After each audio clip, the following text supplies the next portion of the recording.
question put to me today is, what is marriage, and why is divorce and remarriage such an issue? I want to look at Luke's Gospel, 16 chapter, verse 18.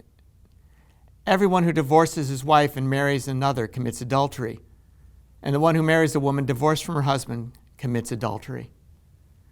These words of Jesus were shocking when he said it. Divorce was very common, not just amongst the Romans, but amongst the Jews. And when Jesus says, if you divorce and marry another, you commit adultery, this was hard for them to accept. Matthew, Mark, and Luke all make sure it's recorded in the Gospel, and Matthew records it twice because it was so shocking. And Jesus says, in the beginning, there was not divorce.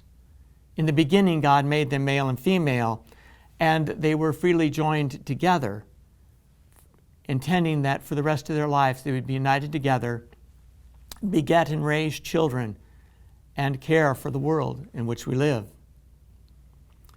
So when Jesus is asked about divorce, why Moses permitted it, he says it was the hardness of your heart, because killing your spouse was another way to end a marriage.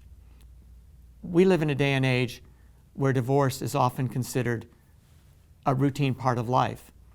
But until 100 years ago, basically all of Christianity held that marriage was a lifelong commitment to be faithful to each other and open to children. As we, in our modern age, have to step back and say, there's some wisdom to that. It provided well for stabilities of families and civilizations for centuries. So we, as Christians, hold to the perpetual fidelity of marriage until death do you part, in sickness and health, in good times and in bad. Sometimes couples are joined together not by love, not by a desire to give it to each other, but for some other motives. In this case, we could say God doesn't join it together. Greed, lies, envy, something else joins it.